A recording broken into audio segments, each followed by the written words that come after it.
Good morning. Good morning. Welcome to Training Tuesday. I'm Suzanne Castle. Today, I want to talk about something that's often misunderstood, but so critical for making bold moves, which is actually self-care. I believe that self-care actually powers you to be successful, to try hard things, to constantly be moving forward. And before you think, I don't have time for this, let me say, self-care isn't about carving out hours for bubble baths. Although, if that's your thing, I hope you go for it. I love them too. But for busy people, self care is about finding simple and realistic ways to keep your energy and your focus strong so you can tackle the big stuff. So, today I'm going to share 3 practical time saving strategies for making self care work for you, even if you feel like you don't have a spare second. And this video is going to be less than 5 minutes. So, let's get busy. My first tip for you is to treat self care like an appointment, but you want to make it work for your life.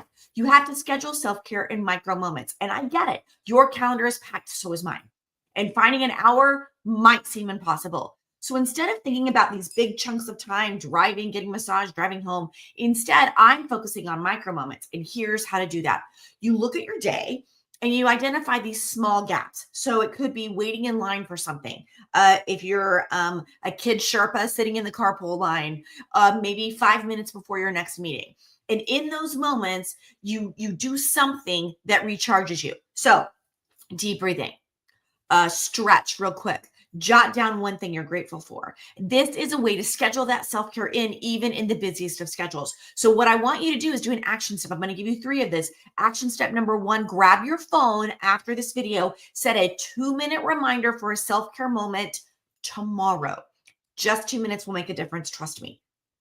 Tip number 2, combine self-care with bold action to make every moment count. So if you're already reflecting on your goals and you're planning a bold move, my recommendation is then pair that with something restorative. So for example, when you're journaling about your next step, light a candle, put on calming music, create a peaceful vibe if that's what you're going for. Maybe you want to take a walk while you're brainstorming, while you're problem solving. I will tell you that will really generate goodness up here when the oxygen gets moving. It boosts both your energy and your creativity. Your brain loves that. Maybe you want to use your downtime intentionally. You want to use it for reflecting, for planning, for intention setting, while sipping your morning coffee, let's say. You see, self-care doesn't have to be separate from the bold actions that you're already taking, but it will be meaningful when you pair it with something that you're already doing. So here's my question for you. What is one way that you could combine self-care with something that you're already doing? I'd love to know your comments in the chat. Hey, I see you. I'm so glad you're here. Now, my last tip for us busy folks trying to do the self-care thing is remember that self-care isn't just about feeling good in the moment. That's where a lot of the things that you hear go awry. Instead, self-care is really about building resilience for when life gets tough. Here's my reality check for you today. Bold moves, they're not always easy. Setbacks happen. Self-care is what helps you bounce back quicker. So after a stressful day, my recommendation is take 2 minutes to breathe deeply. Journal your feelings. Keeping them inside doesn't help anything. So just write them out. You don't have to do anything with it. But what it will do is reset your perspective. I love making time for small joys that energize me. So that funny video, and send it to someone that you know needs a quick laugh. Maybe a quick chat with a friend who lifts you up. I love to communicate in gifts. Those are super funny. I also love doing my own little mini dance party when I'm just feeling kind of mucky. Self-care is not about doing it perfectly. It's about using it to recharge so you can keep going and going and going. So my action step is, what is one small way you could recharge after a tough moment?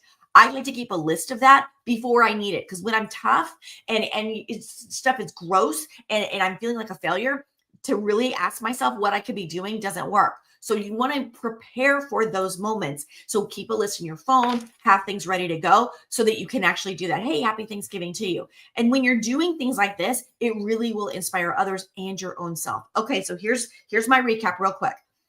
Here's how self-care will power your bold move. My first one I talked about was scheduling it in micro moments that actually fit your life.